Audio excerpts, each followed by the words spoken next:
Bayangkan kamu hidup di zaman ketika Nusantara belum bernama Indonesia. Pulau-pulau berdiri sendiri, kerajaan saling curiga, dan perang bisa pecah kapan saja. Di tengah dunia seperti itu, muncul seorang tokoh yang namanya akan menggema baroba-debat.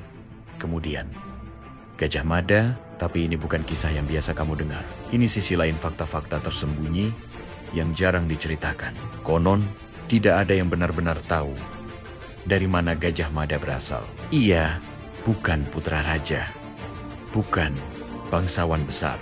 Bahkan catatan sejarah tidak jelas menyebutkan desa kelahirannya. Seolah-olah ia muncul begitu saja dari bayang-bayang rakyat biasa, lalu perlahan naik ke puncak kekuasaan. Sebelum dikenal dunia, ia hanyalah seorang prajurit.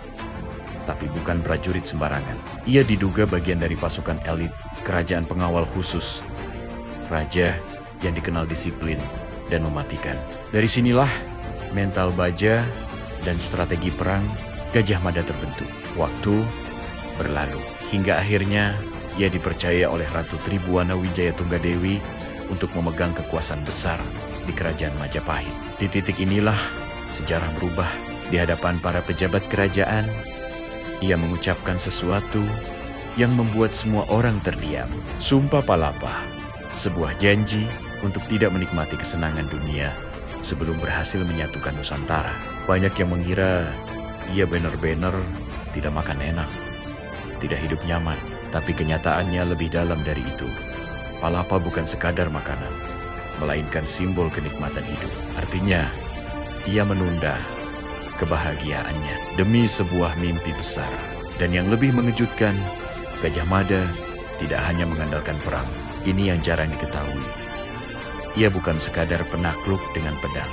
Ia juga ahli strategi politik. Beberapa wilayah memang ditaklukkan dengan kekuatan militer. Tapi banyak juga yang ditundukkan lewat cara halus perjanjian, aliansi, bahkan hubungan diplomatik. Jadi, saat orang bilang ia menyatukan Nusantara, bukan berarti semua wilayah dijajah sepenuhnya. Banyak yang hanya mengakui kekuasaan Majapahit secara simbolis. Ini bukan penaklukan biasa.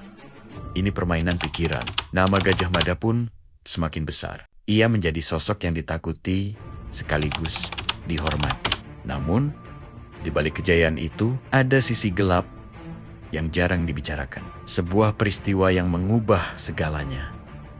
Tragedi Bubat. Awalnya, itu hanyalah rencana pernikahan antara Majapahit dan Kerajaan Sunda. Tapi karena perbedaan pandangan apakah itu hubungan setara atau bentuk penaklukan situasi, berubah menjadi konflik. Pertempuran pun tak terhindarkan. Banyak nyawa melayang dan nama Gajah Mada yang sebelumnya dipuja mulai dipertanyakan. Sejak saat itu, sesuatu berubah. Ia tidak lagi berada di pusat kekuasaan seperti dulu. Perlahan, sosoknya menghilang dari sorotan. Tidak ada catatan pasti kapan ia meninggal. Tidak ada kisah heroik tentang akhir hidupnya. Ola, tokoh sebesar itu lenyap begitu saja dalam sunyi. Dan disinilah fakta yang paling menarik. Sebagian besar cerita tentang Gajah Mada berasal dari sumber terbatas, seperti negara Kertagama. Artinya, kita mungkin tidak pernah benar-benar tahu mana yang fakta, mana yang legenda. Apakah ia benar-benar sesempurna yang diceritakan, atau justru lebih manusiawi dengan ambisi, kesalahan, dan keputusan yang penuh risiko? Yang jelas, satu hal tidak bisa dibantah.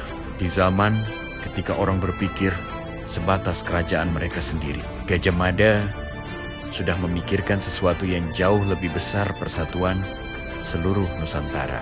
Sebuah ide yang bahkan baru benar-benar terwujud ratusan tahun kemudian. Jadi, ketika kita mendengar namanya hari ini, mungkin yang kita ingat hanyalah sumpah dan kejayaannya. Tapi, di balik itu semua, ada kisah tentang seorang manusia biasa yang berani bermimpi tidak biasa. Dan mungkin itulah alasan kenapa nama Gajah Mada tidak pernah benar-benar hilang dari sejarah.